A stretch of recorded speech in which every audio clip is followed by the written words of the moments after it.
Perkenalkan, nama saya Rita Andriani, SKM MKM. Saya merupakan salah satu dosen tetap di program studi Diploma 3 Kebidanan Sekolah Tinggi Ilmu Kesehatan Medika Serang Barat. Baiklah, pada kesempatan ini saya akan menjelaskan mengenai pernyataan diri dosen dalam unjuk kerja Tridharma Perguruan Tinggi bidang pengajaran. Adapun mata kuliah yang saya ampuh adalah Pendidikan dan Promosi Kesehatan sesuai dengan bidang keilmuan saya dengan bobot 3 SKS, 2 diantaranya teori dan 1 praktik. Kemudian capaian pembelajaran mata kuliah Pendidikan dan Promosi Kesehatan pada CPMK 1, mahasiswa mampu menganalisis peran tenaga kesehatan dalam pendidikan dan promosi kesehatan. CPMK kedua, mahasiswa mampu mengintegrasikan konsep, teori, dan prinsip belajar mengajar pada program pendidikan kesehatan klien dalam rangka mengatasi, mencegah, dan meningkatkan kesehatan klien. CPMK ketiga, mahasiswa mampu mengintegrasi konsep dan teori promosi kesehatan dalam mencegah dan meningkatkan kesehatan klien. CPMK keempat, mahasiswa mampu menganalisa beberapa model dalam pendidikan kesehatan. CPMK kelima, mahasiswa mampu menganalisis faktor-faktor yang mempengaruhi pelaksanaan promosi kesehatan dan pendidikan kesehatan. Dan CPMK keenam, mahasiswa mampu merancang program edukasi kesehatan sesuai kebutuhan klien. Kemudian deskripsi mata kuliah Pendidikan dan Promosi Kesehatan ini membahas tentang konsep teoritis pendidikan dan promosi kesehatan klien, konsep dan teori belajar mengajar, konsep pengembangan program pendidikan dan promosi kesehatan bagi klien, beberapa model promosi kesehatan, menganalisis faktor-faktor yang mempengaruhi pelaksanaan pendidikan kesehatan dan promosi kesehatan, kemudian merancang program edukasi kesehatan sesuai kebutuhan klien, serta mengevaluasi program pendidikan kesehatan klien. Kemudian terkait referensi, buku yang kami gunakan itu menggunakan buku yang kami tulis sendiri, yaitu dengan judul Pendidikan dan Promosi Kesehatan dan beberapa referensi pendukung lainnya. Kemudian proses pembelajaran dilaksanakan secara tatap muka dengan pendekatan student center learning, menggunakan metode contextual learning, cooperative learning, collaborative learning, problem based learning, and inquiry, role play, simulation, and discovery learning.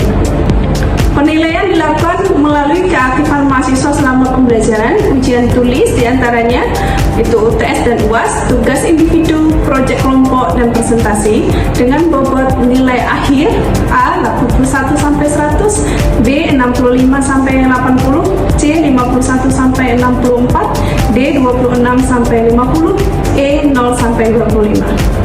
Baiklah, selanjutnya saya akan memulai proses pembelajaran di kelas secara tatap muka dengan topik faktor-faktor yang mempengaruhi pendidikan dan promosi kesehatan. Assalamualaikum warahmatullahi wabarakatuh. Waalaikumsalam warahmatullahi wabarakatuh. Bagaimana kabarnya anak-anak ibu semua? Baik, Ibu. Sehat? Sehat, Ibu. Sudah makan? Sudah. Alhamdulillah, ya, seperti biasa hari ini kita masuk mata kuliah pendidikan dan promosi kesehatan, ya. Jadi hari ini kita akan bahas lanjutan materi, ya. Yang awalnya kita sudah memahami bahwa pendidikan kesehatan itu adalah upaya kita untuk mempengaruhi orang lain agar orang lain itu yang sebelumnya dia memiliki perilaku yang tidak sehat menjadi sehat. Oke. Jadi kita juga harus memahami faktor-faktor apa saja yang mempengaruhi sehingga pelaksanaan edukasi atau pendidikan yang kita berikan ke masyarakat itu lebih efektif. Nah, jadi ada beberapa faktor nih. Kita lanjut saja ya pembahasannya ya. Iya, Ibu. Tetapi sebelumnya sebelumnya kita absensi dulu nih, saudara-saudara ya. Kita absensi dulu. Kelas 1A. Iya, Ibu. Kelas 1A.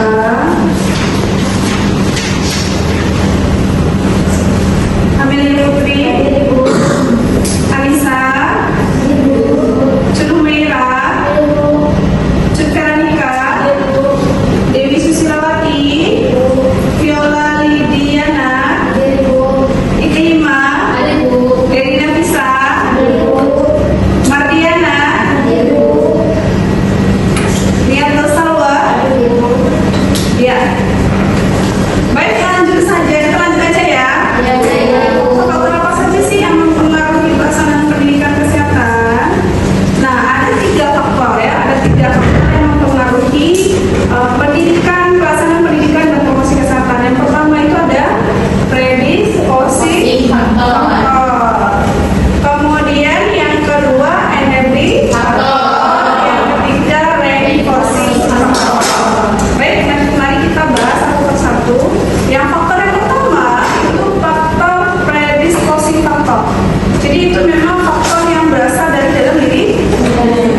yang membuka kesadaran dia jadi memiliki kesadaran, oh saya mau nih ikut pendidikan, ikut apa namanya kegiatan penyuluhan, saya mau mendengarkan kegiatan itu gitu ya. Itu kan kesadaran dari dia, bukan paksaan dari orang lain gitu. Apa demikian ya?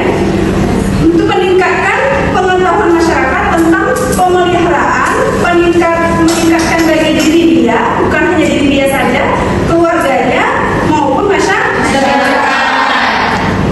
Nah ini dia. Di dalam faktor ini itu ada yang pertama itu ada tingkat pengetahuan. Dia memiliki pengetahuan, jadi lebih mudah kan, orang yang memiliki pengetahuan itu lebih mudah kita sampaikan edukasi kesehatan daripada orang yang tidak memiliki pengetahuan, pemahaman. Tidak susah ya. Tidak memiliki pemahaman itu langsung nolak gitu ya.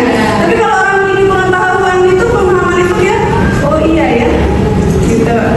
Ada ketertarikan dalam diri dia untuk mengikuti edukasi kesehatan, kemudian setelah itu dia mau melaksanakan, gitu, mengaplikasikan dalam kehidupan sehari-hari. Kemudian yang kedua itu ada sikap dan keyakinan. Dia setuju, sikap itu setuju tidak setuju kan?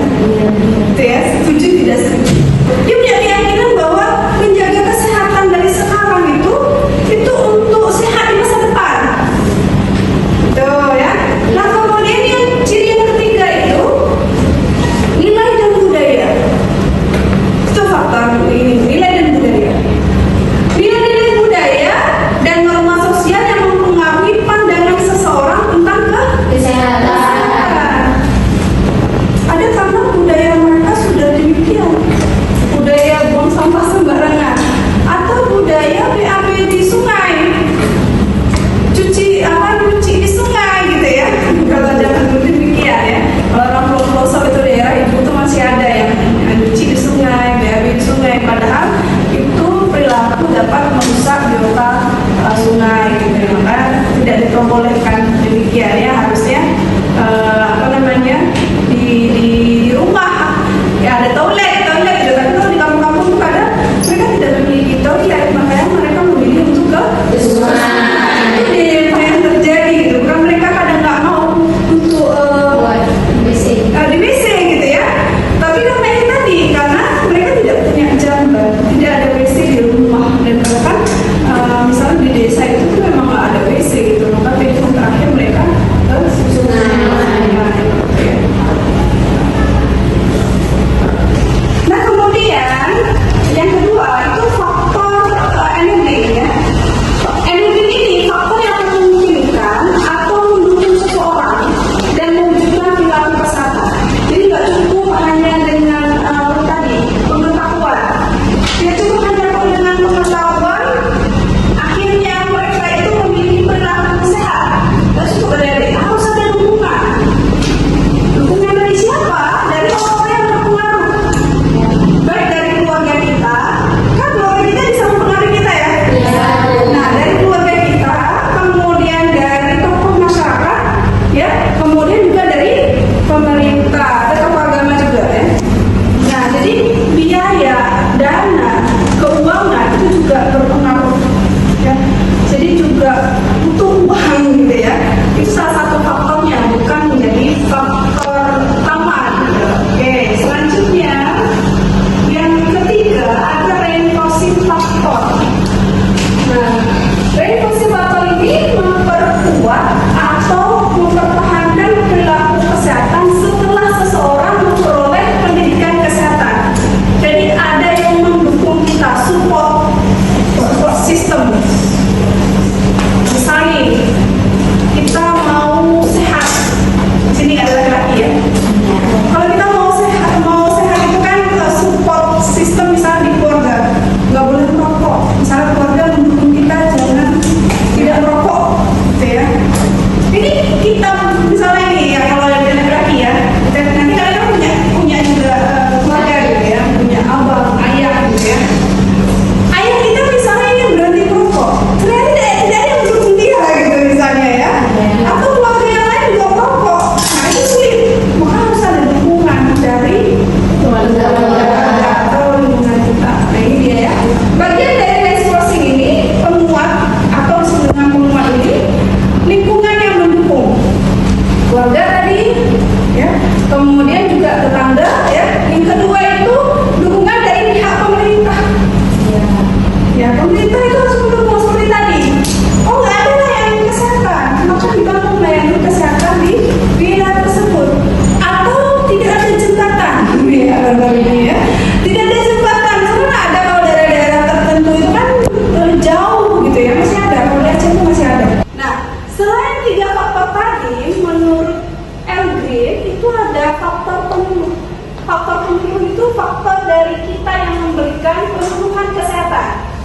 kita yang memberikan edukasi kesehatan kepada masyarakat. Yang pertama, faktor materi. Jadi sebelum kita memberikan materi ke masyarakat, kita paham dulu materi yang kita sampaikan ke masyarakat. Jangan sampai kita menyampaikan materi misalnya nih, dengan gizi, kita nggak paham gizi gitu ya. Dan bahkan kita belum mengaplikasikan ke diri kita sendiri. Nah itu kan bahaya. Bahaya gitu. Ada dulu ya, mahasiswa dan dia itu memberikan edukasi kesehatan terkait dengan anemia.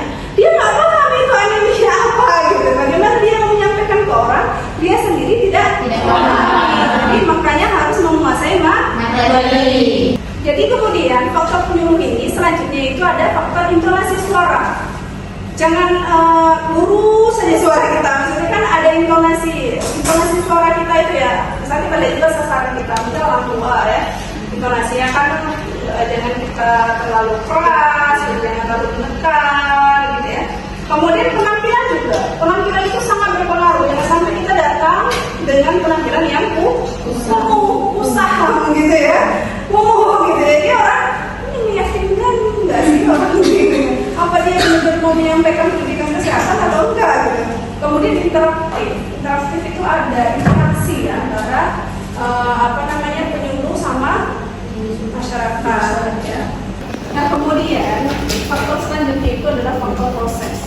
Jadi faktor proses ini yang harus kita lihat itu adalah durasi ya, atau waktu yang terlalu lama. Ya, waktu yang terlalu lama itu membuat orang bosan. Jadi tidak boleh terlalu lama dalam memberikan pendidikan dan kesehatan gitu ya. Kita harus melihat waktunya. Kemudian yang kedua, sasaran terlalu banyak atau terlalu sedikit. Kalau terlalu banyak ya takutnya ya apa yang kita sampaikan itu tidak tersampaikan ke orangnya gitu. Maka nggak boleh terlalu banyak, nggak boleh terlalu sedikit. Kita juga harus melihat hari ini. Kemudian yang selanjutnya itu metode. Metode yang cocok itu metode yang mana? Apakah melalui ceramah, ya, penyampaian edukasinya, ataukah melalui role play? Tergantung sasarannya. Sasaran kita siapa? Kalau anak-anak biasanya main ya, ya bermain. Ya pesan kesehatan kita sampaikan itu melalui bermain. Kemudian yang selanjutnya itu ada media. Media yang kita pakai itu apa? Apakah kita memakai misalnya media PowerPoint atau nanti ada video kita buat leaflet, brosur dan sebagainya. Tergantung dari sasaran pendidikan kesehatan kita itu siapa. Nah kemudian selanjutnya ada faktor sasaran. Faktor sasaran ini kita melihat pendidikan. Sasaran kita itu pendidikannya apa? Apakah dia pernah sekolah? Kan beda ya bahasanya, orang pernah sekolah sama orang nggak sekolah kan beda ya. Beda gitu. Nggak bisa kita samakan semua gitu. Dan sampai kita orang yang tidak memiliki pendidikan atau dia tidak sekolah itu kita menggunakan bahasa istilah yang mereka nggak paham gitu ya. Mereka nggak paham itu pakai istilah itu. Jadi kan itu menjadi kesulitan nanti bagi yang mendengarkan. Kita oke lah memahami istilah itu, tapi orang yang mendengarkan tidak memahaminya. Jadi kita melihat fakta dari segi pendidikan dia. Kemudian dari segi usia, kita lihat dulu. Kalau dia anak-anak, pasti kita pakai bahasa anak-anak, gitu ya. Jangan sampai kita sama rata, pukul rata. Akhirnya kita sampaikan sama semua, gitu ya. Kemudian kalau dia kakek-kakek, lansia, lanjut usia, itu beda lagi ya. Beda lagi cara kita berbicara dengan mereka. Kemudian media yang kita pakai juga beda dengan orang tua, ya kan? Jadi kita pakai slide begini. Orang tua kan nggak bisa baca lagi ya.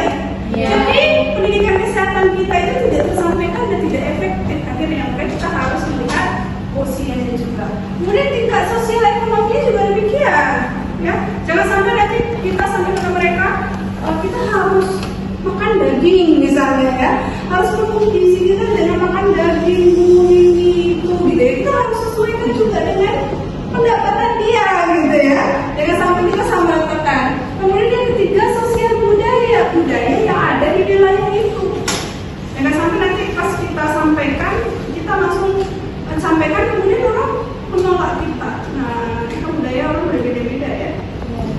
Oke. Nah materinya sudah selesai ya. Jadi sekarang ada kasus nih, itu ada menyiapkan 3 kasus. Jadi kasus yang pertama, kasus ini Ibu bacakan dulu. Nanti adik-adik menjawab ini termasuk faktor apa? Faktor yang 3 tadi ya, predisposisi, enabling, sama reinforcing. Nah, oke. Ibu bacakan, kalian langsung jawab. Nah, seorang siswa mengetahui bahwa mencuci tangan dengan sabun dapat mencegah penyakit diare. Sekolahnya menyediakan wastafel, air bersih dan sabun di setiap depan kelas. Karena fasilitas tersebut tersedia, siswa dapat membiasakan mencuci tangan sebelum makan. Nah, itu masuk faktor mana? Tunjuk tangan dulu. Saya. Oke, silakan. Menurut saya Bu, pada kasus ini faktor yang mempengaruhi itu adalah faktor enabling. Faktor enabling, kenapa? Karena seperti yang dinyatakan oleh kasus tersebut, pihak sekolah menyediakan wastafel, air bersih dan sabun di setiap depan kelas. Maka dari itu, faktor ini memungkinkan untuk mendukung seseorang untuk mewujudkan perilaku kesehatan. Oke, betul sekali ya. Jadi pada kasus ini itu termasuk faktor enabling. Oke ya. Oke, selanjutnya ada kasus kedua nih. Siapa yang bisa menjawab ini? Termasuk dalam faktor apa? Oke. Silakan. Ini termasuk dalam faktor predisposisi karena seorang yang memiliki sikap positif terhadap imunisasi anak. Oke, berarti sudah paham semua ya tadi ya? Iya. Oke, selanjutnya nih ada terakhir. Siapa nih mau jawab? Yang terakhir. Ya. Baiklah, anak-anak ibu semua, untuk materi hari ini selesai ya. Semoga kalian memahami apa yang disampaikan. Namun sebelum itu ada tugas analisis kasus. Ya, ini tugas ini silakan nanti adik-adik semua membaca dengan sesama ya. Dijawab nanti di satu kertas lembar. Kemudian tugas ini dikumpulkan untuk penilaian nilai individu adik-adik semua. Oke, ini pertanyaannya tugas analisis kasus ya. Di Desa Senebok, Kabupaten Aceh Barat, petugas kesehatan telah memberikan penyuluhan mengenai pentingnya imunisasi balita. Jadi kita udah bahas tadi ya? Iya, Udah bahas. Meskipun sebagian besar ibu telah mengikuti penyuluhan, masih banyak yang tidak membawa anaknya untuk imunisasi. Jadi ada yang nggak mau juga imunisasi, padahal mereka sudah memahami itu. Jadi faktor predisposisinya sudah ada di dalam diri masyarakat, tapi masyarakat tetap tidak mau gitu. Nah, nanti silakan adik-adik menjawab, dan ini tugasnya. Ini pertanyaannya. Kita dijawab dalam satu kertas, kemudian dikumpulkan sama ibu minggu depan untuk nilai tugas individu. Oke, sampai di sini. Ada yang mau bertanya dulu ya? Ada yang mau bertanya? Ada Ibu. Oke, silakan. Mohon maaf Ibu, Rizky ingin bertanya, kan baru-baru ini ada influencer yang namanya Pandawara datang ke Aceh Barat untuk aksi pembersihan lingkungan Ibu. Bagaimana pendapat Ibu tentang aksi influencer tersebut Ibu? Oke, bagus sekali pertanyaannya ya, seperti yang kita sudah bahas tadi. Oke, bentar. Nah ini ya, bagus sekali pertanyaannya dari Rizka. Ya, bagaimana pendapat Ibu ya, tadi minta pendapat Ibu ya, Pandawara ya. Jadi mereka itu sebuah organisasi yang turun ke lapangan langsung untuk bersih-bersih, seperti itu lah ya kira-kira ya. Nah jadi itu sebenarnya tugasnya sangat mulia ya. Dia menjadi orang yang berpengaruh, dia orang berpengaruh yang bisa mempengaruhi orang lain. Jadi dengan dia buat konten demikian, itu kan membuka pemikiran kita gitu ya. Kita membuat orang lain itu sadar untuk menjaga lingkungan. Itu sangat bagus sekali gitu. Kalau ada nanti kalau mau buat konten demikian juga boleh, nggak apa-apa gitu ya. Agar tidak hanya kita yang membersihkan lingkungan, tapi juga masyarakat luas. Itu ya Rizka ya. Ya, jadi dia termasuk penguat gitu, faktor reinforcing. Karena dia termasuk figur-figur yang disukai oleh masyarakat. Apalagi dia share kegiatan itu di media sosial. Jadi siapapun bisa akses. Ya, penanya kedua siapa? Oke. Ibu, jadi Lila ingin bertanya Bu, kenapa di kasus gagal ginjal pada anak tuh makin sering kita dengar, gak asing lagi. Apakah hal ini berkaitan dengan kurangnya perhatian orang tua pada pola makan anaknya atau gaya hidup anaknya? Oke, bagus sekali pertanyaannya. Ini sebenarnya memang kasus yang lagi hangat-hangat sekali gitu ya, dimana banyak sekali remaja anak-anak itu menderita gagal ginjal. Ini sangat disayangkan sekali adik-adik ya, karena sebetulnya anak-anak itu kan generasi masa depan ya. Kalau dibilang itu dia agen perubahan masa depan, jadi dia itu akan menjadi pemimpin di masa depan. Kalau dia sakit benar dia akan memimpin melanjutkan pemerintahan negara gitu ya. Nah, bagaimana kalau dia dalam kondisi sakit? Nah, jadi pertanyaan, kok bisa demikian gitu ya? Makanya pendidikan kesehatan itu penting. Pendidikan kesehatan itu penting. Penting sekali gitu. Apalagi kita sebagai tenaga kesehatan harus menyampaikan ke tengah-tengah masyarakat, ya, bahwa untuk mengkonsumsi makanan sekarang kan saji ya. Dan jadi makanya pendidikan kesehatan itu sangat penting adik-adik ya. Kita selaku tenaga kesehatan nanti ke depan adik-adik ini itu harus menyampaikan ya anak-anak. Makanya ada pendidikan kesehatan kita ke sekolah gitu ya, baik pendidikan dasar ya, SMP, SMA gitu ya. Nah, di sana nanti kita akan menyampaikan bagaimana sih sebenarnya pemilihan makanan yang sehat itu bagaimana, jenis makanan yang mana yang boleh kita konsumsi dan jenis makanan yang mana yang tidak boleh kita konsumsi. Kemudian juga kita harus paparkan akibat dari mengkonsumsi makanan atau minuman ya yang jenisnya itu bisa mempengaruhi ke diri kita. Misalnya kita banyak minum minuman yang manis-manis. Nah, kemudian tidak minum air putih, kan itu ya menjadi penyebabnya ya. Minum air yang manis kemudian tidak dibarengi dengan minuman yang air putih gitu. Nah, itu sebenarnya mempengaruhi gitu. Nah, jadi seperti itu Nela ya. Jadi selain orang tuanya itu memang harus mengajarkan, harus memonitor apa yang dimakan sama anaknya, apa yang diminum sama anaknya, juga dukungan dari keluarganya, gitu ya, dukungan dari keluarganya, kemudian juga dari tenaga kesehatan menyampaikan bahwa minum-minuman yang manis-manis itu akan berpengaruh terhadap kesehatan kita. Salah satu penyakit yang menderita sekarang adalah gagal ginjal. Kemudian juga makanan-makanan yang siap saji lah ya, yang berpengaruh terhadap kesehatan kita gitu ya. Nah, itu makanya dukungan itu bukan hanya dari orang tuanya, tapi juga dari lingkungannya gitu, dari keluarga-keluarganya seperti itu ya. Makanya edukasi kesehatan itu penting sampai kapanpun, karena sehat itu mahal ya. Sehat itu mahal, kalau sudah sakit mungkin mau bagaimana ya? Sehat mahal atau sakit mahal? Oke, sampai di sini ada pertemuan kita dengan materi faktor-faktor yang mengaruhi pelaksanaan pendidikan kesehatan. Semoga bermanfaat untuk kita ya. Nanti sampaikan ya kepada siapapun ketika kita sudah mendapatkan informasi kesehatan, sampaikan ke siapapun.